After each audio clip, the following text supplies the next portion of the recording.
Good evening students, एक बार फिर welcome है आपका पारस ऑनलाइन क्लासेस के अंदर। और हम लोग पढ़ चुके हैं अब तक एल्केन के बारे में, टाइप ऑफ एल्केन रिएक्शंस के बारे में। आज हम लोग बात करने वाले हैं एल्कीन के बारे में।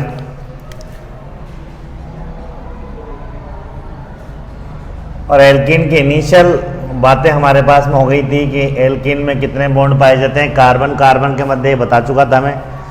कार्बन कार्बन की बंध लंबाई कितनी होती है बता चुका था मैं। कार्बन हाइड्रोजन बंध की लंबाई कितनी होती है बता चुका था। संकरण कौन सा होता है बता चुका था आपको।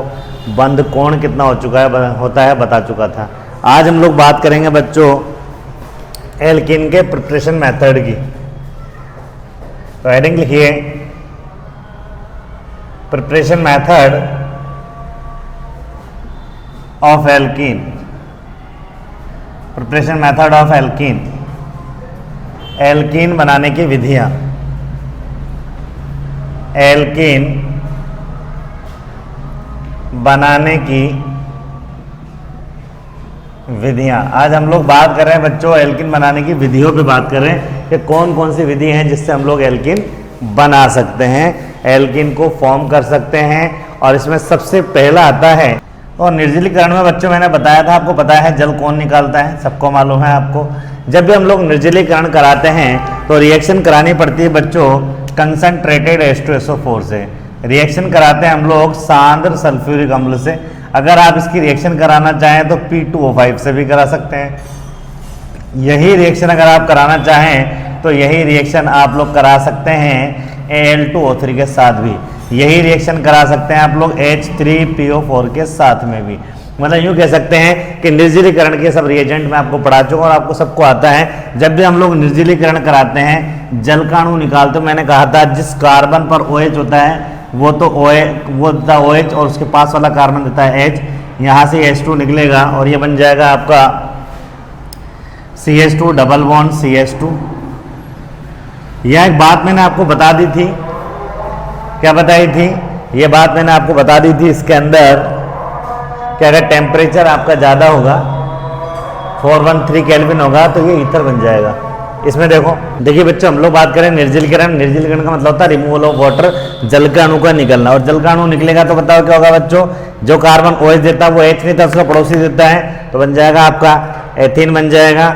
यहाँ से ये OH दे रहा तो पड़ोसी दोनों है, दोनों में से दोनों एक जैसे कोई भी H दे देगा, इसने H दे दिया तो आपको बन जाएगा आपको ये 1 प्रोपीन। लेकिन यहाँ बात करिए केस मैंने आपको पढ़ा रखा है कि जब किसी एल्कीन के अंदर एल्कीन 2 बन रहे हों, मतलब जब निर्जलीकरण कराएं और 2 एल्कीनों का निर्माण कर रहा हो तो एल्कीन वो ज़्यादा बनता है जिसमें CH3 समूह ज़्यादा होता है। कौन सा नियम लिखवाया था? आप कहेंगे सर आपने लिखवाया था सेथ-जेफ का नियम, सेथ-जेफ रूल। क्या लिखवाया था बच्चों आपको? ये बताया था मैंने आपको सेथ-जेफ रूल। तो यहाँ पर सेथ-जेफ का नियम काम करेगा। ऐसे इस तरीके की बात करें तो एल्कोहलिक क्यूएच क्या काम करता है बताओ?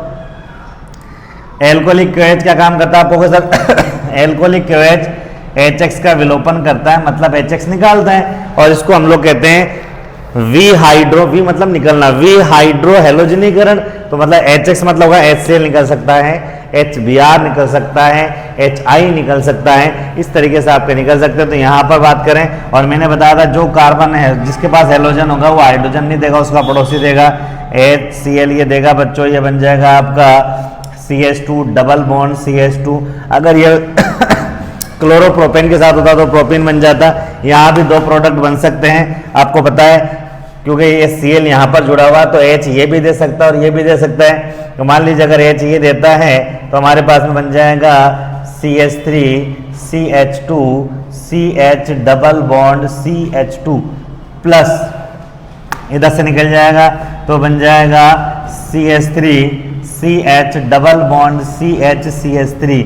ये कहलाता है आपका 1 ब्यूटीन और ये कहलाता है आपका 2 ब्यूटीन। और यहाँ पर भी वही काम करेगा सेथ-जेफ का नियम। तो प्यारे बच्चों निर्जलीकरण में से किसी के भी साथ करा सकते हो आप लोग। बहुत सारे टाइप के क्वेश्चंस हम लोगों ने बात की थी। और वी हाइड्रो हेलोजनीकरण कराते हैं हम लोग एल्कोहलिक क्यूएच के साथ में। तो ये 2 मेथड थे।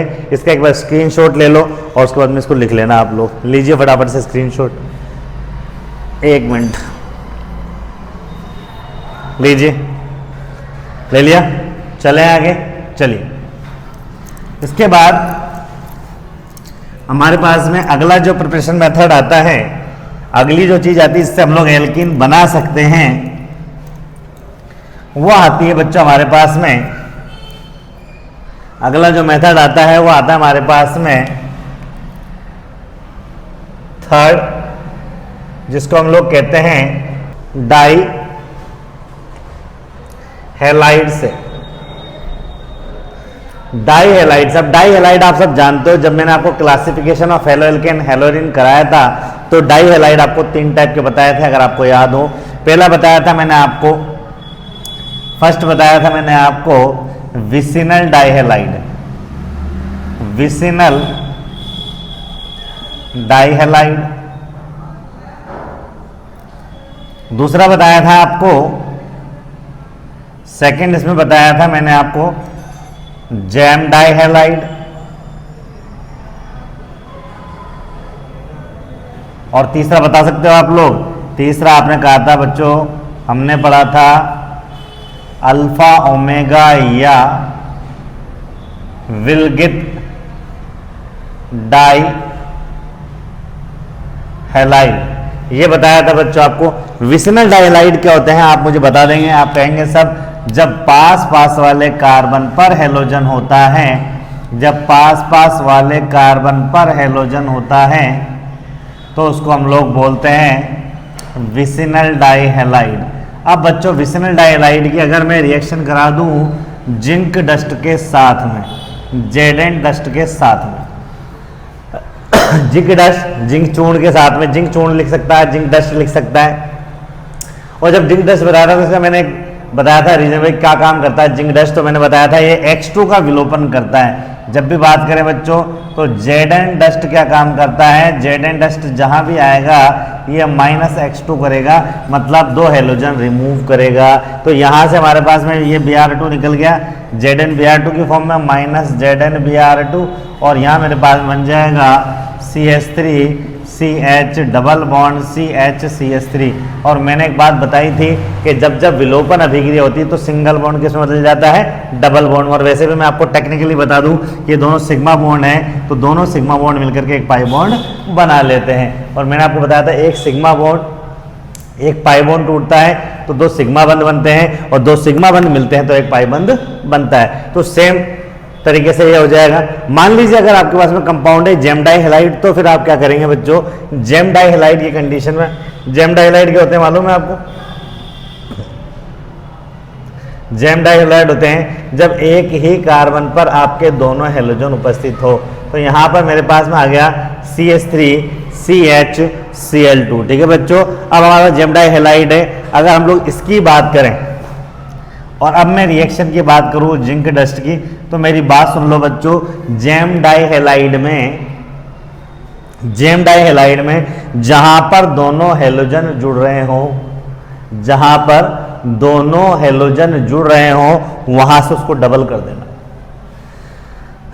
ZnCl2 निकल जाएगा, -ZnCl2 निकल जाएगा, और इसको डबल कर दिया आपने, तो डबल करेंगे तो बताओ क्या हो जाएगा, 2 मॉलिक्यूल लेंगे इसके काम में, ठीक है। वो लिख के नहीं देगा 2 मॉलिक्यूल, आपको जेम में डबल करना है, ये बन जाएगा आपका CH3CH डबल बॉन्ड CH लीजिए। तो ये आपको ध्यान रखना है, जब भी जेम डाई हैलाइड आएगा, जब भी जेम डाई हैलाइड आएगा तो आपको 2 मॉलिक्यूल लेना है, मतलब डबल करना है। अब डबल कहां से करना है, डबल आपको वहां से करना है जहां से 2 हेलोजन जुड़ रहे हैं। ये 2 हेलोजन जुड़ रहे हैं तो जो रिमेनिंग ग्रुप उसको डबल कर देंगे।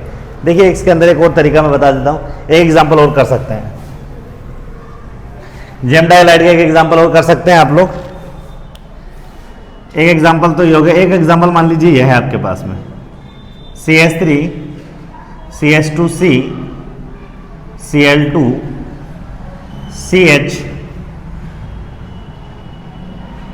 CH3, ये मान लीजिए इसको लिख दिया CH2 CH3, और यहां लिख दिया आपने Zn डस्ट। तो Cl2 यहां है अपने पास में, ठीक है बच्चों, यहां है। तो यहां से आप लोग बात करेंगे तो इतना पोर्शन जहां पर 2 हेलोजन अटैच है, जिस कार्बन से अटैच हेलोजन होगा उसका आपको जस्ट डबल करना है। तो मेरे पास में कार्बन अटैच है यहाँ पर ये वाला, तो ये तो एज इट इज रखना है आपको। ये तो मेरे पास में हो गया CH3 CH2C उसके बाद में ये CH2 और ये हो गया आपका CH2CH3।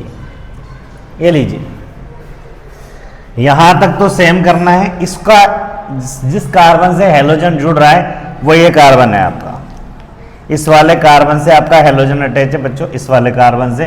तो यहीं से आप डबल करेंगे, डबल बॉन्ड लगाएंगे और यहां बन करेंगे आप लोग, यहां करेंगे बच्चों आपका डबल बॉन्ड C, ये हो जाएगा आपका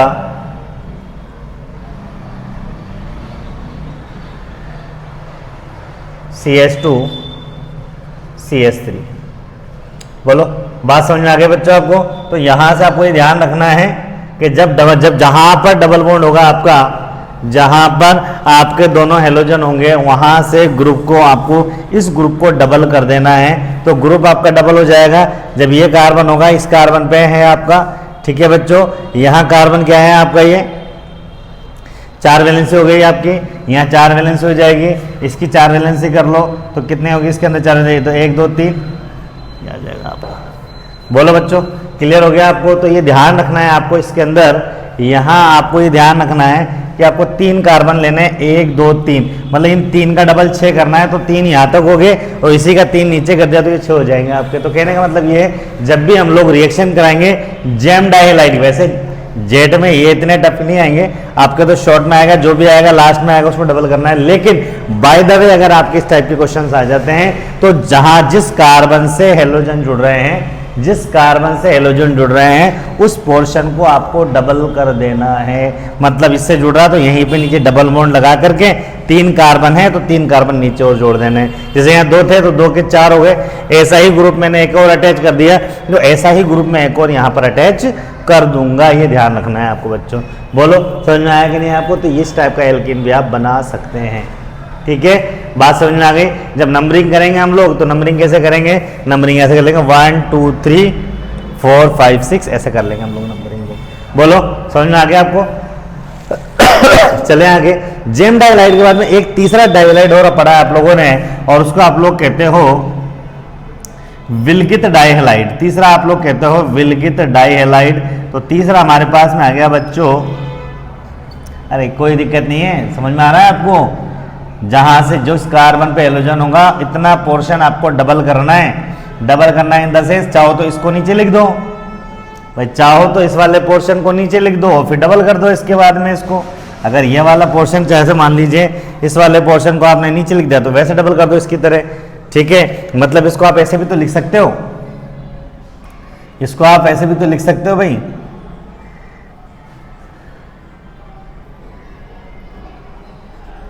CH2 CH2 CH3, ये लो, ये हो गया 2 हेलोजन आपका सामने।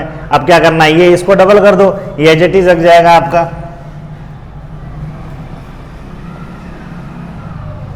CH2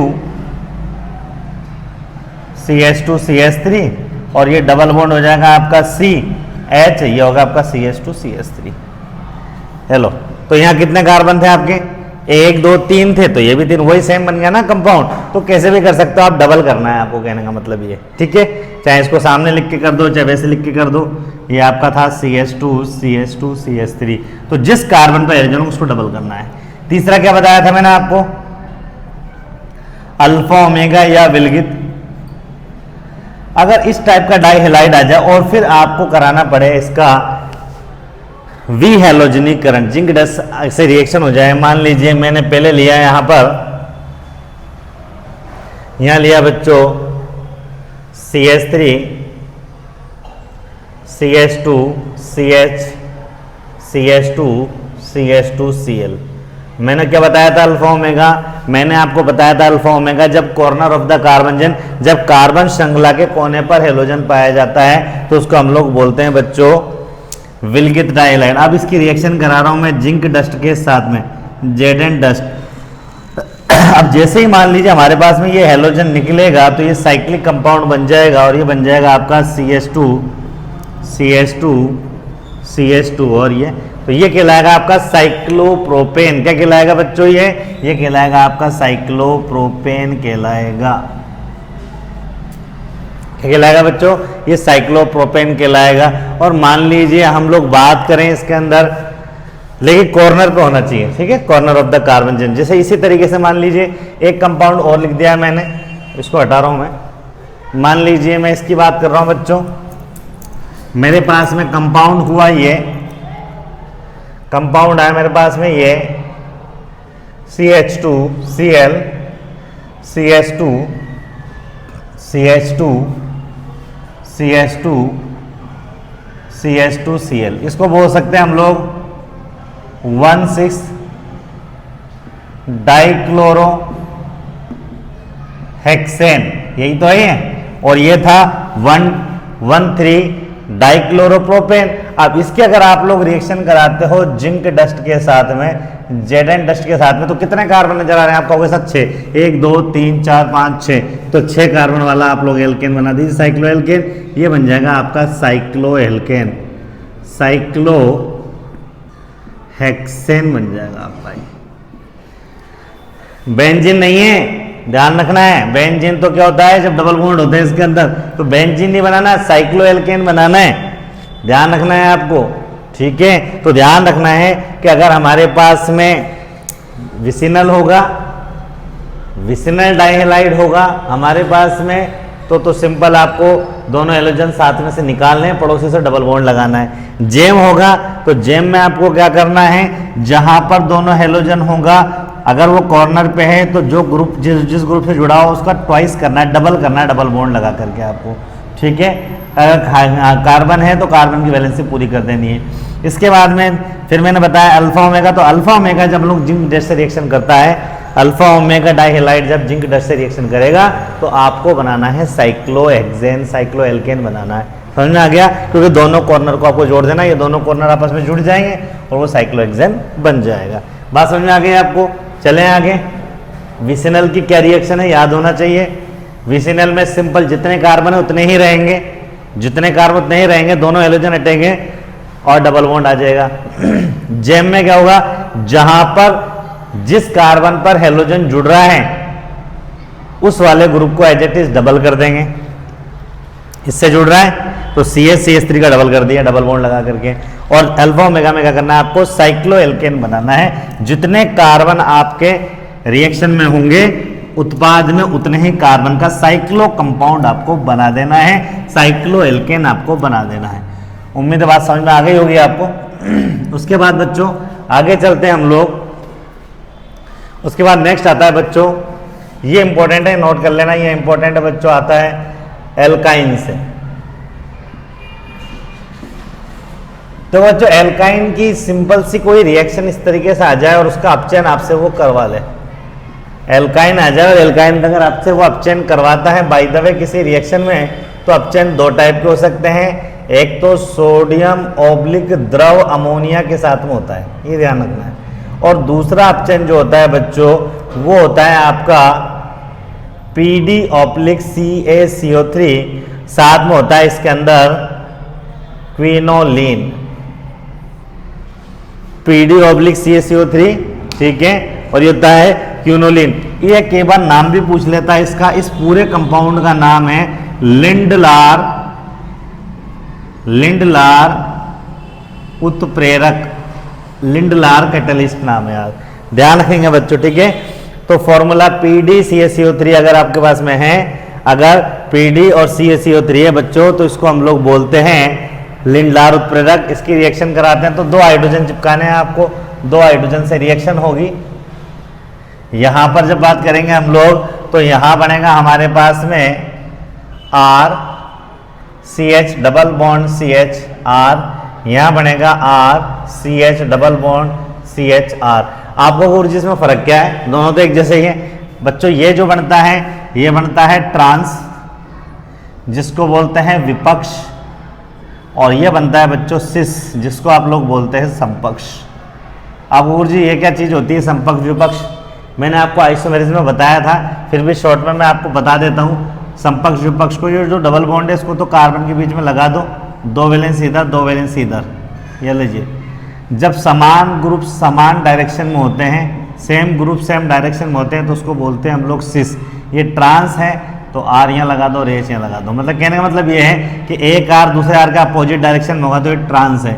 इसी को हम लोग ऐसे बनाना चाहे तो सी डबल बॉन्ड सी, ये दो वैलेंसी लग गई, एक आर यहाँ है दूसरा आर यहाँ है, एक एच यहाँ है दूसरा एच है। तो जब दोनों एच एच एक ही डायरेक्शन में होंगे, दोनों एच एच एक ही डायरेक्शन में होंगे, दोनों आर आर एक ही डायरेक्शन में होंगे तो कहलाएगा सिस, और एक दूसरे का अपोजिट में होंगे तो कहलाएगा आपका ट्रांस।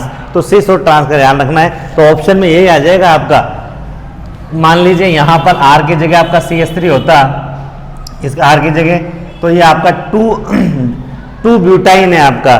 तो अगर ऑप्शन में लिखा जाएगा तो लिखेगा आपको 1 ब्यूटीन, ऑप्शन है। ऑप्शन बी अगर ये लिखा हुआ है तो आपको लिखेगा सिस 2 ब्यूटीन, ट्रांस 2 ब्यूटीन। इस तरीके से क्वेश्चन पूछेगा। तो ध्यान रखना है द्रव अमोनिया के साथ जो बनेगा वो ट्रांस वाला बनेगा, और जो हमारे पास में लिंडलार से जो बनेगा वो सिस वाला कंपाउंड बनेगा। और सिस और ट्रांस में मैंने बता दिया, जब समान समूह समान दिशा में होते हैं तो उसको सिस बोलते हैं, और एक दूसरे का अपोजिट अगेंस्ट में होते हैं तो उसको हम लोग बोलते हैं ट्रांस। बात समझा गई है? ये अपचयन है बच्चों, सोडियम द्रव अमोनिया और लिंडलार उत्तर का अपचयन है। लेकिन ध्यान रखना है आपको, क्वेश्चन वो ऐसे दे देगा आपको, क्वेश्चन उसने आपको ऐसे दे दिया, ऐसे दे दिया, और यहां लिख दिया आपका लिंडलार, या पूरा ये लिख दिया। अब ऑप्शन ए बी सी और डी दे देगा आपको, 1 ब्यूटीन दे देगा, 2 ब्यूटीन दे देगा, 2 ब्यूटीन आगे लिख देगा सिस, फिर लिख देगा 2 ब्यूटीन ट्रांस, और फिर लिख देगा ऑल ऑफ दिस। तो सिंपल सी बात है यार, सिस ब्यूटीन, अगर लिंडलार की बात है तो सिस वाला आपका आंसर चला जाएगा, समपक्ष वाला आपका आंसर चला जाएगा। उम्मीद करता हूं ये प्रिपरेशन मेथड ऑफ एल्केन जो है वो आपको समझ में आ गया होगा। इसमें कोई डाउट है? बोलो, डाउट है तो बोलो भैया। नहीं है ना? कर लोगे आप लोग? तो निर्जलीकरण आपको कराना आता है, सांद्र एस्टोसल्फर की रिएक्शन आपको आती है, उसके बाद में आपको एल्कोहलिक केओएच की रिएक्शन भी आपको आती है, उसके बाद में आपको जिंक डस्ट की रिएक्शन वी हेलोजनीकरण भी आपको आता है। इसके अलावा ये आप एल्काइन से भी बना सकते हैं। इसके अलावा और भी मेथड है, जैसे एक मेथड पुराने एल्किन वाले के अंदर पढ़ा था हम लोगों ने, जब ताप अपघटन कराते तो भी एल्किन बना सकते हैं। तो वहाँ पर उस मुद्दे की बात नहीं, वो वहीं रिपीट हो जाएगी, बार बार रिपीट करने की कोई ज़रूरत नहीं है। जो जो खासियत आती है वो मैंने आपको बता दी। अब इसके बाद में एक इंपॉर्टेंट क्वेश्चन और आता है, वो आता है एल्कीन की क्रियाशीलता का क्रम। तो हेडिंग लिखिए, रिएक्टिविटी ऑफ एल्कीन, एल्कीन की क्रियाशीलता का क्रम।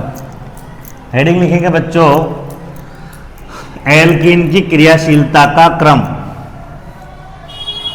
हेडिंग है बच्चों,